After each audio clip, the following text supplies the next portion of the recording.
wala ka mag-expect mga diri sa highland ng imuhang 70th birthday. Nakabalo ko nga diri, pero manutana ko sa ila, ngayon na nga, secret na secret. Ang title din sa tong birthday karon ng kay Secret.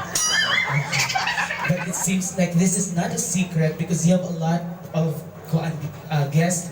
I don't know kung taga-asa yung mga bisita. Taga-asa man ni sila, ma'am. Pwede ni mo ni kaning table, ma'am. Taga-asa man ni sila. Sa MCSSB Family. What does it mean, ma'am? Sa church ninyo, sa Baptist. How about dito nga table, ma'am Elsie? Mga cousin. Mabatanon pa yung mga cousin mo. Tapos diri nga table, ma'am. Kato dito, batchmate. Ano pa yung batchmate? taga Santa Cruz, mga kasi Santa Cruz, Santa Cruz no. Dito, barangay Santa Cruz. Okay. Family ni Dari. Tapos mga bata din dito, mga apo din ni mo, ma'am. Pila ka bukid mong apo, ma'am? 11, pero 10 na lang. Kaya wala na isa. 10 na lang. So, pila po ang imong mga bata? Dito. So, 3 lang ang present nato diri, no? So, ang upat, wala diri. But they are very happy, no? Nga nagsaulog kasi mong birthday karon, ma'am. Nakoy pangutana sa imo ha, Ma'am Elsie.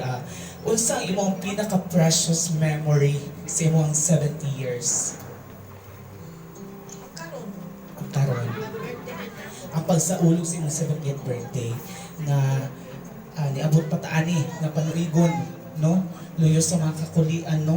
Sa kalibutan. Nagtaas na ang mga pamaliton, nangawat pa ng mga politiko. No? Sakto ba, ma'am? Sakto. Sakto. Tinuod ba yan na if you're watching news, makabalugid mo, anak. And that is true. So, ma'am, kung naamang gali, kabalo man tamang every birthday na gito yung wish, no? Na gito yung ginahandong. Kung naiusanin mo ka-wish, ma'am, nga gusto naman tumag okay ra iingon sa ilapod sa man tumag. Oo, Ma'am Elsie. tagaan pa kong lain nga tuig.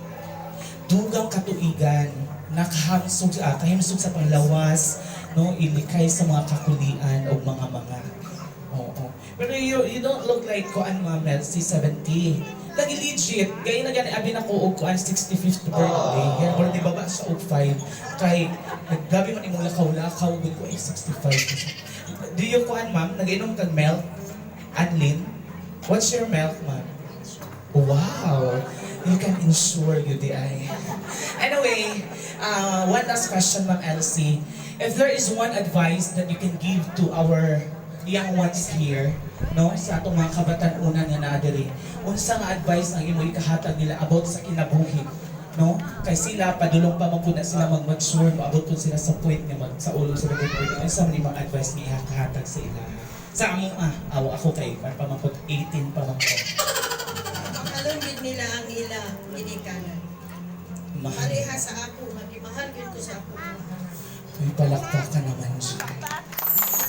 Di na mo makapakpak na na-monetize na guro mo sa Facebook. Mag-reels na lang mo per So, gid Ma'am Elsie, higugmaon ang ginikanan sama sa paghigugma ninyo sa amo atong kami mga bata pa nga halos dili patugpahan og lamok. Pero pag abot og 5 anyos mahugaw-hugaw sa kanal. Ano man ang Elsie? Anyway, let's give a round of applause to Ma'am Elsie Liros. Ayan. Thank you, Ma'am Elsie. So, you're good now? Pwede na tayo ulit, ma'am. Anyway, just sit down, ma'am, and relax. At this point,